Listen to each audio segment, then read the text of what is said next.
आज की हमारी बातचीत डिजिटल सुरक्षा के बारे में है। मतलब हैकर से अपनी दुनिया को कैसे बचाया जाए।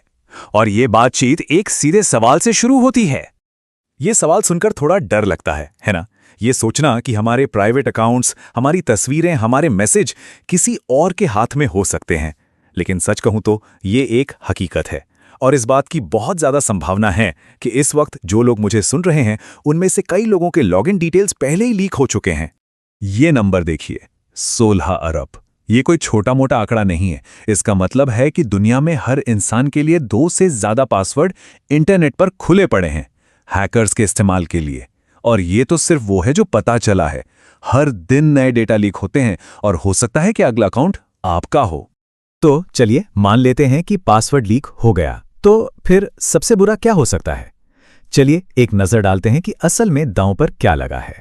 जरा सोचकर देखिए, कोई आपके सोशल मीडिया अकाउंट से आपके दोस्तों को मैसेज कर रहा है या आपके बैंक अकाउंट को धीरे धीरे खाली कर रहा है।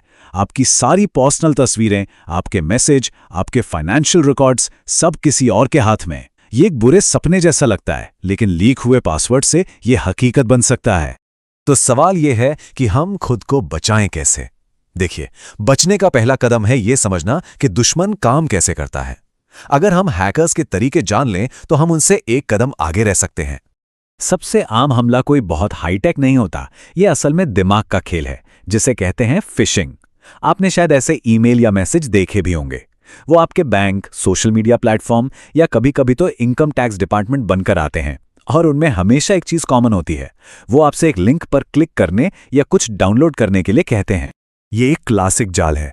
वो आपको कोई लालच देते हैं या किसी चीज का डर दिखाते हैं और जैसे ही आप उस जाल में फंसते हैं, आपकी सारी जानकारी चोरी हो जाती है।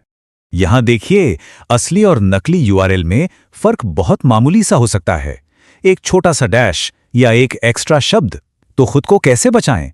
नियम बहुत आसान है।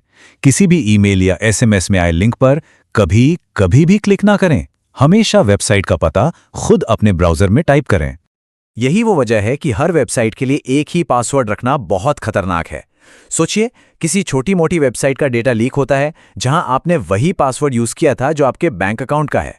हैकर को बस वो लिस्ट उठानी है और आपके सारे जरूरी अकाउंट्स पर ट्राई करना है। एक चाबी, सारे ताले। इसे एक सूटकेस के नंबर वाले लॉक की तरह समझिए।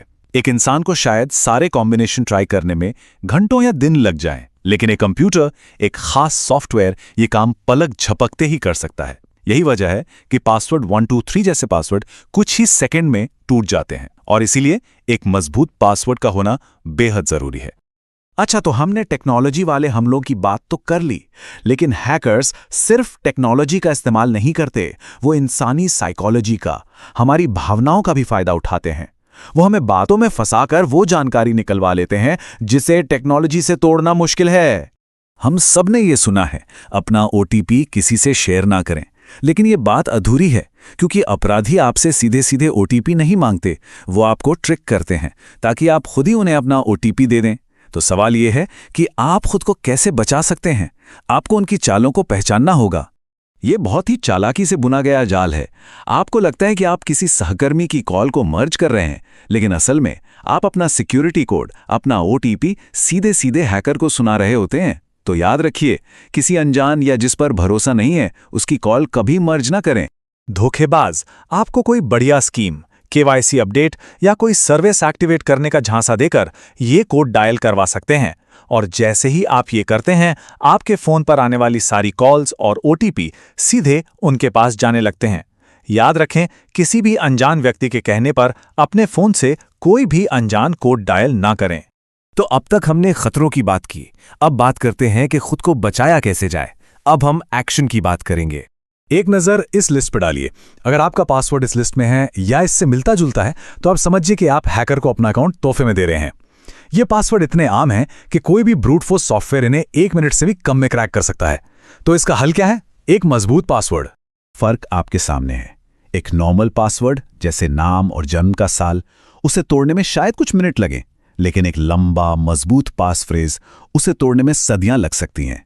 तो सवाल यह है कि ऐसा मजबूत पासवर्ड बनाते कैसे हैं? चलिए देखते हैं। तो ये पास फ्रेज क्या है? ये कोई रॉकेट साइंस नहीं है। ये बस कुछ शब्दों को मिलाकर बनाया गया एक पासवर्ड है। ये लंबा होता है, ज़्यादा सुरक्षित होता है और सबसे अच्छी बात, इसे याद रखना भी आसान होता है। देखा कितना आसान है। बस 4 ऐसे शब्द सोचिए जिनका आपस में कोई लेना देना ना हो, उन्हें एक साथ जोड़ दीजिए और आपका एक ऐसा पासवर्ड तैयार है जो अविश्वसनीय रूप से मजबूत है और आपको याद भी रहेगा। ठीक है, तो आपने एक मजबूत पासफ्रेज बना लिया, पर काम यहाँ खत्म नहीं होता। अब आपको कुछ अच्छी आदतें अपनानी होंगी। हर जरूरी अकाउंट के लिए एक अलग पासफ्रेज। हमेशा 2 फैक्टर ऑथेंटिकेशन ऑन रखें। यह आपके अकाउंट पर एक दूसरा ताला लगाने जैसा है। और इतने सारे पासवर्ड्स को याद रखने के लिए एक अच्छे पासवर्ड मैनेजर का इस्तेमाल करें। वो आपके सारे पासवर्ड्स को एक डिजिटल तिजोरी में सुरक्षित रखता है। इन सब बातों के बाद अब मन में एक सवाल जरूर आ रहा होगा कि ये कैसे पता करें कि हमारा कोई अकाउंट पहले से ही किसी डेटा लीक का शिकार तो नहीं हो चुका। इसके लिए एक बहुत ही अच्छी और सुरक्षित वेबसाइट है जिसका नाम है haveibeenpawned.com। आपको बस अपना ईमेल एड्रेस डालना है और ये वेबसाइट बता देगी कि आपका ईमेल किसी भी जाने माने डेटा लीक में शामिल रहा है या नहीं। और चिंता मत करिए, ये वेबसाइट आपसे आपका पासवर्ड कभी नहीं मांगेगी। तो अब आप खतरे भी जानते हैं और समाधान भी। आपकी डिजिटल सुरक्षा पूरी तरह आपके अपने हाथों में है। इंतजार किस बात का है? आज ही अपने कमजोर पासवर्ड्स को बदलें, 2 फैक्टर ऑथेंटिकेशन चालू करें, अपनी ऑनलाइन सुरक्षा को गंभीरता से लेना शुरू करें, इससे पहले कि बहुत देर हो जाए।